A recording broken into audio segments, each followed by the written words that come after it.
எல்லாருக்கும் வணக்கங்க. துலா ராசியில் பிறந்தவங்களுக்கு உண்டான முழுமையான மே மாத பலனை தானுங்க இந்த பதிவில் நம்ம பார்க்க போகிறோம்.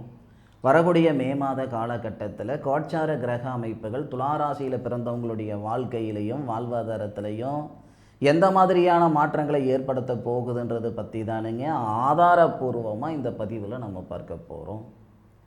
துலா ராசி அதிபதி சுக்கிரன் இந்த மாத தொடக்கத்தில் மே மாதம் 1ஆம் தேதி வெள்ளிக்கிழமை அதிகாலை சித்திரை நட்சத்திரம் சொல்லக்கூடிய தன்வந்திரி கடவுள் அவதரித்த நட்சத்திரம் துலா ராசி மகர லக்னத்தில் தான் இந்த மாதம் பிறக்கப்படுது. அப்போது உங்கள் ராசியாதிபதி தொழில்ஸ்தானாதிபதினு சொல்லக்கூடிய சந்திர பகவானுடைய சாரத்தில் ரோகிணி நட்சத்திரம் 2வது பாதம் 43 டிகிரியில் 8வது பாவகத்தில் மறைஞ்சிருக்கிறார். அதே மாதிரி பரிவர்த்தனையோடு தான் மறைஞ்சிருக்கிறார். அப்படி என்ன சாமி பரிவர்த்தனைனா, தொழில்ஸ்தானாதிபதி சந்திர பகவானுடைய சாரத்தில்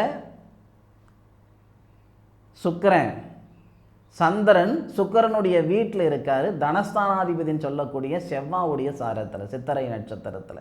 இதில் ஆச்சரியம் என்னன்னா, இந்த மாதத்தில் தனஸ்தானாதிபதினு சொல்லக்கூடிய செவ்வாவுடைய பார்வையும் உங்கள் ராசி மேலே படுது. உங்கள் ராசியில் இருக்கக்கூடிய தொழில்ஸ்தானாதிபதி சந்திரனுக்கு சாரமும் கொடுக்குறாரு. தனஸ்தானாதிபதி பார்வையாலையும் பார்க்கப்படுறாரு. அதுபோக தனகாரகன் சொல்லக்கூடிய குரு பகவான் உங்களுடைய ராசியை பார்க்கிறார். லாபஸ்தானாதிபதினு சொல்லக்கூடிய சூரியன் உங்கள் ராசியை பார்க்கிறார். இது எல்லாமே நமக்கு சாதகமான ஒரு பலனை கொடுக்கறதுக்கு உண்டான ஒரு அறிகுறிகள். அதாவது நான் நிறைய பதிவில் சொல்லியிருக்கிறேனுங்க, நேர காலங்கள் மட்டும் ஒருத்தருக்கு சாதகமாக இருந்ததுன்னா ஆண்டியாக நாம் இருந்தாலும் அரசனாக்கிடும் இந்த பிரபஞ்சன்ட்டு. அதில் மாற்று கருத்து ஏதாவது இருக்குதா? இல்லை.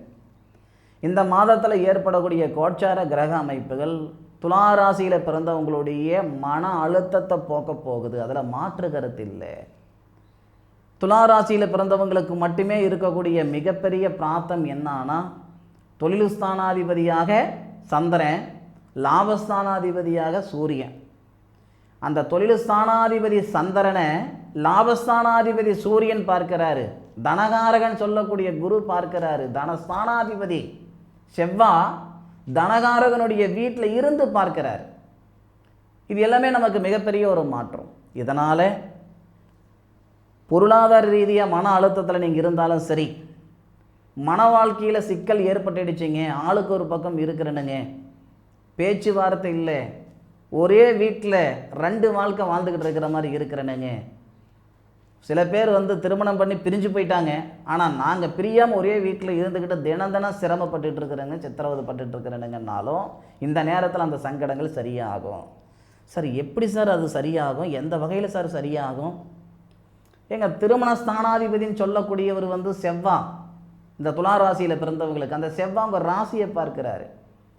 திருமண காரகன் சொல்லக்கூடிய கிரகம் யார்? சுக்கிரன். உங்கள் ராசிக்கு 2வது பாவகன் சொல்லக்கூடிய அந்த குடும்ப ஸ்தானத்தை பார்க்கிறாரு, கல்யாண காரகன். இதுவே உங்களுக்கு போதுமானது. நல்ல ஒரு மாற்றத்தை கொடுக்கக்கூடிய ஒரு சூழல். அது மட்டும் இல்லை, அதை மட்டும் வச்சு நம்ம பலனை சொல்லிட முடியுமா? தப்பாயிடுமே. மாட்டுக்கு பல்லு முக்கியம்னா மனுஷனுக்கு சொல்லு முக்கியம். கை கொடுத்தா மேலலாம், சொல் கொடுத்தா மேல முடியாது. ஐன சுகஸ்தானாதிபதினு சொல்லக்கூடிய புதன். ஒரு கணவன் மனைவி அப்படின்னா ஒரு இல்லற வாழ்க்கைக்கு ஐன சுகஸ்தானாதிபதி பலமாக இருக்கணும்னு சொல்லுவாங்க.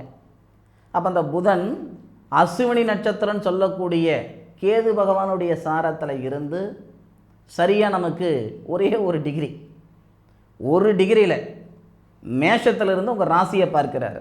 அதே இடத்துல சூரியன் இருக்கிறார். பரணி நட்சத்திரம் 16 டிகிரியில் இருக்கிறார். 5 டிகிரிக்குள்ளார சூரியன் பக்கத்தில் எந்த கிரகம் இருந்தாலும் அஸ்தமனம் ஆகிடும். அப்போ ஐன சுகஸ்தானாதிபதினு சொல்லக்கூடிய புதன் சூரியனோட சேர்ந்து அஸ்தமனம் இல்லாமல் உங்கள் ராசியை பார்க்கிறாரு. இதனால் பிரிஞ்ச காதலர்கள், பிரிஞ்ச கணவன் மனைவிக்குள்ளார ஒற்றுமை சந்தோஷம் ஏற்படுறதுக்கான வாய்ப்புகள் உண்டு. சரி, இது நடக்குமா? முயற்சி செய்து பாருங்கள்.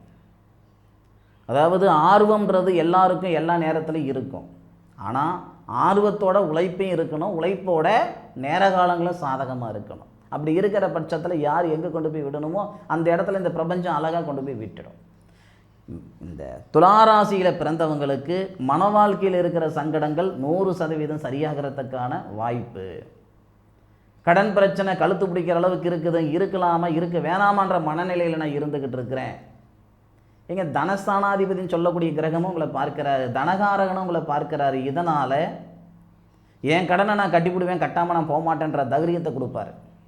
ஏங்க கடன் வாங்கிறதுக்கே நமக்கு ஒரு திறமை இருக்குது அப்படின்னா, கடன் வாங்க வச்சிருக்குதுன்னா இந்த பிரபஞ்சம் அதை கட்ட வைக்காதான், அதில் கட்டுறதுக்கான திறமை நமக்கு கொடுத்துடாதான்?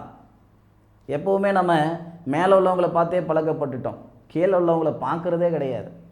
இன்றைக்கும் வீடு வாசல் இல்லாமல், தங்குறதுக்கு இடம் இல்லாமல், சாப்பிட்றதுக்கு திங்கிறதுக்கு சோறு இல்லாமல் இருக்கக்கூடியவங்கெல்லாம் 1000 பேர் இருக்காங்க, எவ்வளையோ பேர் இருக்காங்க. அந்த வகையில் பார்த்தீங்கன்னா நீங்கள் நல்ல ஒரு தகுதியான இடத்துல தான் இருக்கிறீங்க. 1 கோடி ரூபாய் கடன், 1 கோடி ரூபாய் கடன் கொடுக்கக்கூடிய அளவுக்கு உங்களுக்கு தகுதி அந்த பிரபஞ்சம் கொடுத்துருக்கு. அப்போ அந்த 1 கோடி ரூபாய் கடனை கட்டுறதுக்கான சூழல் உருவாக்கி கொடுத்துடாதா? கொஞ்சம் நிதானம். ரெண்டாவது, இந்த மாதத்தில் வரக்கூடிய கோச்சார கிரக நிலைகளை பயன்படுத்தி பாருங்கள், நிச்சயம் உங்களுக்கு மாற்றங்கள் வரும். அதில் மாற்று கருத்து இல்லை. ஒரு மைதானத்தில் 10 பிள்ளைங்க ஓடுறாங்கன்னா 10 பிள்ளைங்களுடைய மனசுலையும் நான் தான் முன்னுக்கு வரணுன்ற எண்ணத்தில் ஓடுவாங்க, ஒத்த பிள்ளை தான் முன்னுக்கு வருது. அப்போது முயற்சியோட நேர காலங்களும் சரியாக இருக்கணும். மீதி 9 பிள்ளைங்களுக்கு மீண்டும் ஒரு சந்தர்ப்பம் ஏற்படும். இந்த துளாராசியில் பிறந்தவங்களுக்கு நீங்கள் என்ன வேணால் நினச்சிக்கோங்க, இந்த நேர காலங்கள் அதுவும் உங்களுக்கு டேட்டு வரையாக சொல்கிறேனுங்க. 1ஆம் தேதியிலிருந்து 12ஆம் தேதிக்குள்ளார இந்த பிரிஞ்சு போன கணவன் மனைவி ஒன்று சேர்றது, கல்யாணத்தில் இருக்கிற தடைகள் நீங்கிறது, பிரிஞ்சு போன காதலர்கள் ஒன்று சேர்றதுக்கான வாய்ப்பு கொடுத்துரும். இதில் மாற்று கருத்தில். இது என்றைக்கு நடக்க போகுது? 1ஆம் தேதியிலிருந்து 12ஆம் தேதிக்குள்ளார நடக்க போகுது. அதன் பிறகு அந்த 12 தேதியிலிருந்து உங்களுக்கு சரியாக 22 தேதி வரை, 12 தேதியிலிருந்து 22, அதாவது உங்களுக்கு 12 தேதியிலிருந்து 17 தேதி வரைக்கும் தான் ரொம்ப அதிகமான ஒரு அமைப்பு. ஆனால் 22 தேதி நான் சொல்லியிருக்கிறேனுங்க. எது? இந்த பொருளாதார ரீதியாக இருக்கிற சங்கடங்கள் எல்லாம் சரியாகிறது, கடன் பிரச்சனையிலிருந்து விடுவிக்கிறதுக்கான ஒரு பாதையை கிடைக்கிறது, இல்லை தொழில் ஸ்தானத்தில் மாற்றங்கள் உருவாகிறது. தொழில் ஸ்தானம் மாற்றம்னா மே 1லேருந்தே உங்களுக்கு வந்துடும். மே 1லேருந்தே கிட்டத்தட்ட 16 தேதிக்குள்ளார வந்துடும். உங்களுக்கு 16, 17 தேதிக்குள்ளார வந்துடும். ஒன்று தொழிலில் மாற்றங்கள் பண்ணுவீங்க, இல்லை புதுசாக தொழில் தொடங்குவீங்க, இல்லை இருக்கிற தொழிலையே உங்களுக்கு பதவி உயர்வு அடுத்த லெவலுக்கு போகிறதுக்கான ஒரு சூழ்நிலை உருவாகிறதுக்கு வாய்ப்புண்டு இந்த துளாராசியில் பிறந்தவங்களுக்கு. இதில் மாற்று கருத்து இல்லை. மனுஷனுக்கு முக்கியமானது அதுதானே. குடும்பத்தில் நிம்மதி இருக்குது, சந்தோஷம் இருக்குது, தொழில் நல்லா இருக்குது, பொருளாதாரம் நல்லா இருக்குதுன்னு சொன்னாவே அவன் பணக்காரன் இல்லையா? இந்த நேரம் அப்படின்றது கடவுள் பொதுவாக சொல்கிறேனுங்க, துளாராசியில் பிறந்தவங்க அடுத்தவங்களுடைய வாழ்க்கைக்கும் வாழ்வாதாரத்துக்கும் உறுதுணையாக இருந்திருப்பீங்க. உங்கள் வாழ்க்கைக்கு உங்கள் வாழ்வாதாரத்துக்கு இந்த பிரபஞ்சம் உறுதுணையாக இருக்கக்கூடிய காலகட்டம் இதுதானுங்க. பயன்படுத்தி பாருங்கள். நாகதோஷம் இருக்குதுங்க, செவ்வாதோஷம் இருக்குதுங்க, தாரதோஷம் இருக்குதுங்க, அந்த தோஷம் இருக்குது, அந்த கோவிலுக்கு போனேன், இந்த கோவிலுக்கு போனேன், நிறைய பரிகாரம் செஞ்சு விட்டேன், ஒன்றும் பிரயோஜனம் இல்லை, இது வரைக்கும் கேட்ட ஜோசியம் எல்லாம் பொய்யாயிடுச்சு, இது வரைக்கும் செலவழிச்ச காசெல்லாம் செம்பாயிடுச்சு, இது வரைக்கும் கும்பிட்ட சாமியை கல்லாகி போச்சுன்ற சங்கடத்தில் நீங்கள் இருக்கிறீங்களா? இந்த நேரம் நல்ல நேரம். இந்த நேரத்தில் ஏற்படக்கூடிய அந்த கோட்சார கிரக அமைப்புகள் நல்லா இருக்குது. இதனால் தீராத திருமண தடைகள் தீர்ந்துடும். 10 வருஷமாக நான் வரனே பார்த்துக்கிட்டு இருக்கிறேன், பார்த்துட்டு போனவங்களுக்கு கல்யாணம் நடந்துட்டு, நான் பார்த்துட்டு வந்தவங்களுக்கு கல்யாணம் நடந்துட்டு, ஆனால் எனக்கு நடக்கிறீங்க அப்படின்னா இந்த நேரத்தில் உறுதியாக திருமணத்தில் இருக்கிற தடைகள் பட்டு பட்டு பட்டு நீங்கள் போகுதுங்க. சூரியனை கண்ட பனித்துளி எப்படி உருகுதோ அந்த மாதிரி உங்களுடைய அந்த அந்த கஷ்டங்கள் நீங்கள் போகுது, எதிர்பார்ப்புகள் பூர்த்தி அடைய போகுதில் மாற்று கருத்து இல்லை.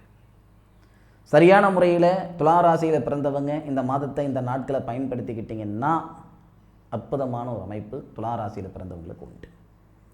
மீண்டும் அடுத்த ஒரு அற்புதமான தருணத்தில் துளாராசியில் பிறந்தவங்களை சந்திக்கும் வரை உங்களிடமிருந்து விடைபெறுவது உங்கள் வீட்டு ஜோதிட நண்பனான மா காளிதாஸ் மணிகண்டன். திருச்சிற்றம்பலம். வாழ்க வையகம், வாழ்க வளமுடன்.